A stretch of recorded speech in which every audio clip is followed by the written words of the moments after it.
for joining me now, the one we've all been waiting to see, Amanda Overmyer. Give it up.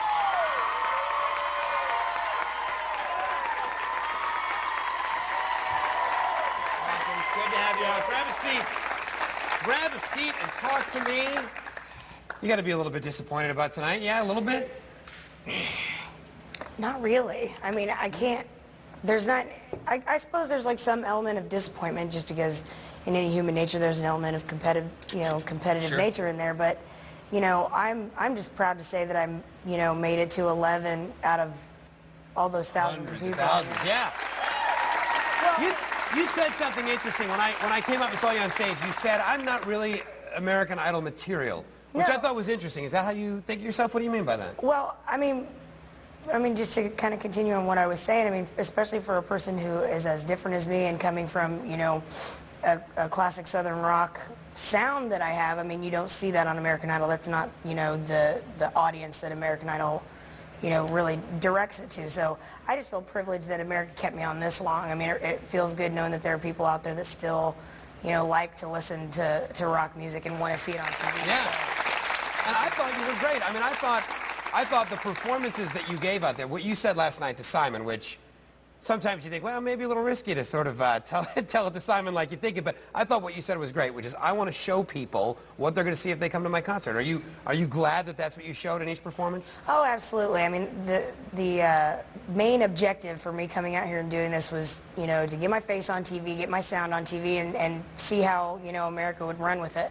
I had no intentions on coming out and trying to win, or, I didn't have any preconceived notions of where I was going to go. I wanted to come out every single time and do what I do, show you what you will see if you come and see me, and that's what I did. And then, I'm glad I went out on a hard rockin' note and didn't give it. You did, yeah, no, you didn't. So when Paula says, hey, maybe you should sing a ballad next week, would you, if you're still around next week, do you take that advice? Do you sing a ballad? No. And slow it down? No, I thought about it. When you have a minute and a half out of 7 days, marketing 101 is you can't be everything to everyone. So you need to stick to what you're good at, stick to what your strengths are, and do it on this show. Because as soon as you go changing it or altering what you're doing, then you either lose the public that you have, or, it's just completely hated by everyone. Right, so, or you start to lose yourself. Yeah, exactly. Yeah. And it's like, plus, in, an avenue of this, where you have singers like Carly and Saisha, that's what they do. They are known for their huge power ballads, their big belting voices. If I go out there and do it, it's not going to look as good. Like, why do I want to compete with that? Yeah, well, I mean, it's because that's not my thing. That's right. Their thing. So if I'm going to try to do something like that and they're right next to me, it's going to look worse than what it really is, Yeah, right. You figure, I can be the best, so the rocker chick up here, I'm going to do that. Right. Oh, right. You did it, and you were great at it. Was she great at it? She totally was. We have a question for you from our audience. From AT&T sponsored the question, Your World Delivered Now. Your question delivered by, is it Lindsay? Yes. Hi, your That's question? my middle name. Oh, is it? Yeah. I love that You guys name. are long-lost sisters. Well, it's great to finally meet you. My question was, is it true that you like to cook? Mm-hmm. Yeah, actually I do. What's your favorite thing to cook?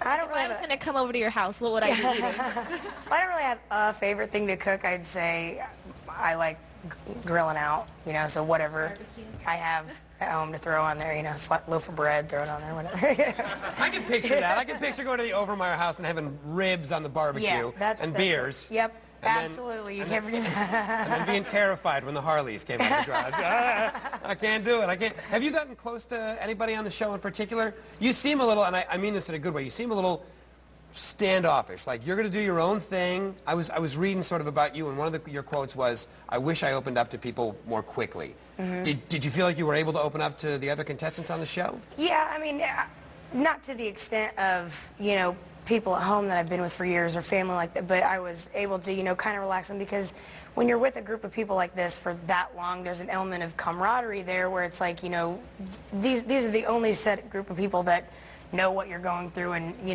are experiencing the exact same thing. So, yeah, I mean, it definitely, there was that, element of camaraderie, and, it's... Carly seemed particularly, you were roommates with Carly, yes, yeah? I was roommates She with seemed particularly upset tonight, actually, when she was in the bottom 3 with you, and then when she'd seen that you'd been eliminated. Shocking. I couldn't believe it. Could not believe she was in the bottom 3. Were you surprised that you were? No. No? No. I mean, we're down to, what, like 10 now? So Yeah, we were at 11. everybody's talented. And everybody's talented, and, you know, I was shooting for maybe 8. I was like, if I get 8, all right. You know, I was shooting for 8, you know. And so, no. I mean, it didn't surprise me at all. Well, we talked to the other Idol contestants a little bit about you. This is what they wanted to say to you tonight. Great. Take a look. Amanda, I'll meet you at the bar. Absolutely fantastic. My roommate, tons in common, Leonard Skinner, all day in our apartment. Rock and roll. You rock, girl. What can I say? Iced tea and orange shorts. You're one of my favorite performers. It's like fire. You keeps it real. You keep it real, and that's what I like about you. One of the coolest girls I've ever met. You're just so sure of yourself. When we first met, I was a little intimidated, but as I got to know you, I realized what a genuinely nice person you are. It's been so interesting to see you really open up and come out of your shell, and you're just a sweet and caring person. Thank you for taking care of me, giving me medicine when I'm sick. You are who you claim to be all the time. It's never an off or on switch. You're just you. I think that comes across. I think that authentic is what I think of when I think of you. Do you feel like America got to know who you really are? Yeah, I mean, for the most part, I think so. I mean, of course, you know, doing a show like this, there are some kind of, you know, boundaries that you have to keep. I mean, typically I have a mouth like a sailor. America doesn't know that, but... I would be shocked. Yeah, no. So, yeah, I mean, they did a very, very good job of...